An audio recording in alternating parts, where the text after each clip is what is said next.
আমাদের এনাতুল্লাহ আব্বাসী হুজুর এখন কোথায়? তিনি আওয়ামী লীগের সময় আওয়ামী লীগের কোন এমপি মন্ত্রীদের বিরুদ্ধে তিনি কিছু বলে নাই।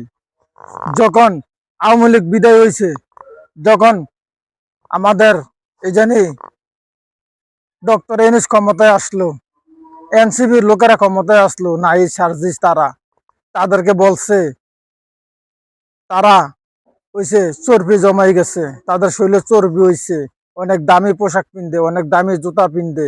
ডক্টর ইউনূস হইছে তিনি একজন সুদী ব্যবসায়ী, ঠিক আছে? তো তারা বিদায় হয়ে গেছে গা। এখন দিনে আপনার নতুন সরকার ক্ষমতায় আইছে, আপনার এই এমপি মন্ত্রীরা সংসদে এই জানি আপনার অনেক কোরআন বিরোধী হাদিস বিরোধী কথা বলে, যারা রাজাকার বলে সংসদের মধ্যে, মুক্তিযুদ্ধরা তারা জামাত করতে পারে না, এই জন্য ফজু পাগলা বলল। আপনি কোথায়? আপনি এখন প্রতিবাদ করেন না কেন? আরে আপনি এনাতুল্লাহ আব্বাসী তো, আপনি আওয়ামী লীগের সময় আওয়ামী লীগের দালালি করছেন, এখন বিএনপি সরকার ক্ষমতায়, এখন আপনি বিএনপির দালালি করতেছেন। আপনি এই এনাতুল্লাহ আব্বাসী, আপনাকে কিন্তু বাংলাদেশের 18 কোটি মানুষই কিন্তু আপনাকে চিনে যে আপনি কোন ধরনের দালাল। আপনি হইছেন ইন্টারন্যাশনাল দালাল, আপনি এনাতুল্লাহ আব্বাসী।